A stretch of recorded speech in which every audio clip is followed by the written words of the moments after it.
कोलकाता के आरजी-कर medical college में हुई जघन्य अपराध ने पूरे देश के लोगों को झंझोर कर रख दिया है कि यह सब कैसे हुआ, कब हुआ, आरोपी कैसे उस जगह पहुंच गया जहां ट्रेनी डॉक्टर मौजूद थी और क्यों किसी को इसकी भनक नहीं लगी। यह सब कुछ जांच का विषय है, लेकिन हम अब तक मिली जानकारी आप तक पहुंचा रहे हैं। कोलकाता के आरजी-कर मेडिकल कॉलेज में 31 साल की महिला ट्रेनी डॉक्टर के साथ 8 अगस्त की रात दरिंदगी हुई थी। देश की आजादी के पर्व से चंद दिन पहले हुए इस जघन्य अपराध ने पूरे देश को एक बार फिर सोचने पर मजबूर किया है। अफसोस की बात यह है कि अगले दिन जब लड़की के माँ बाप को सूचना दी गई तो उन्हें बताया कि उनकी बेटी ने सुसाइड किया है। वह दौड़कर मेडिकल कॉलेज पहुंचे। उन्हें 3 घंटे तक उनकी बेटी के पास नहीं जाने दिया जाता है। जब वह उसके पास पहुंचे तो बेटी उन्हें आधे कपड़ों अर्धनंगन अवस्था में पड़ी होती है और शरीर के कई अंग पर गहरी चोटों के निशान मिलता है। कोलकाता पुलिस के चार्ज में ही बलात्कार की पुष्टि होती है। सुसाइड का झूठा नैरेटिव ध्वस्त हो गया। पोस्टमार्टम रिपोर्ट के खुलासों ने हैवानियत की पूरी कहानी सामने रख दी। बात खबरों के माध्यम से देश के पास पहुंची। हर बार की तरह खूब हंगामा हुआ और अब मामला सीबीआई को सौंप दिया जाता है। यह सब कैसे हुआ, कब हुआ, आरोपी कैसे उस जगह पहुंच गया जहां ट्रेनी डॉक्टर मौजूद थी और क्यों किसी को इसकी भनक नहीं लगी, यह सब कुछ जांच का विषय है, लेकिन हम अब तक मिली जानकारी आप तक पहुंचा रहे हैं। पीड़िता के माता पिता ने कहा कि उसकी हत्या से कुछ घंटे पहले रात 11 बजे उससे बात हुई थी और वह हमेशा की तरह अच्छे से बात कर रही थी।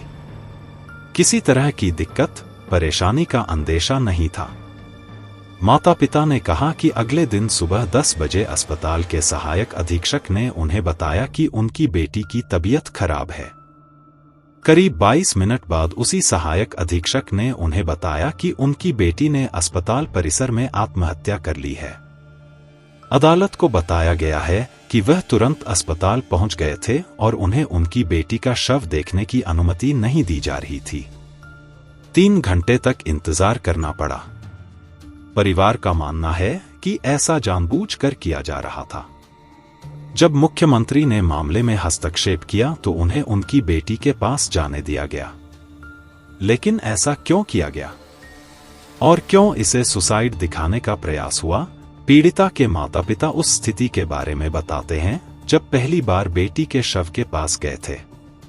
उन्होंने कहा कि उसके शरीर पर खून बहने के निशान थे और शरीर के निचले हिस्से पर कोई कपड़ा नहीं था। उसके साथ इतनी दरिंदगी हुई थी कि यह माना जाए कि किसी एक शख्स का काम नहीं था, बल्कि ज्यादा लोग इसमें शामिल थे। पीड़िता की मां ने हॉस्पिटल परिसर में बयान दिया था और कहा था, मैं उनके पैरों पर गिर पड़ी और उनसे विनती करने लगी कि वे मुझे मेरी बेटी से मिलने दें, लेकिन उन्होंने ऐसा नहीं किया। कोई नहीं समझता कि मैं किस दौर से गुजरी। उन्होंने हमें दोपहर 2 बजे उसे देखने दिया, हालांकि लड़की के माता पिता को इंतजार कराने की बात को। स्थानीय पुलिस कब पहुंची, फिर क्या क्या हुआ? राज्य सरकार के वकील ने कहा कि मेडिकल कॉलेज और अस्पताल में पुलिस चौकी को शुक्रवार सुबह 10 बजे घटना की सूचना मिली।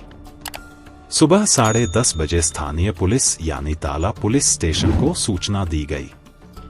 सुबह 11 बजे होमिसाइडल टीम आरजी-कर मेडिकल कॉलेज और अस्पताल पहुंची और तब तक 150 से ज्यादा लोग जमा हो चुके थे। इसके बाद कई बड़े अधिकारी हॉस्पिटल पहुंचे। राज्य सरकार ने कहा कि लोगों के जमा होने और प्रदर्शन के कारण पीड़िता के शव को सेमिनार हॉल से बाहर नहीं ले जाया जा सका और एक डॉक्टर ने सेमिनार हॉल में शव की जांच की। बाद में रैपिड एक्शन फोर्स को बुलाना पड़ा और शाम 6:10 से 7:10 बजे के बीच पोस्टमार्टम किया गया। अब मामला सीबीआई के हाथ में है। आरोपी भी गिरफ्त में है और जांच जारी है। दोस्तों, अगर आप क्राइम नई स्टोरी सुनना देखना चाहते हैं तो the crime files YouTube channel को सब्सक्राइब कर सकते हैं।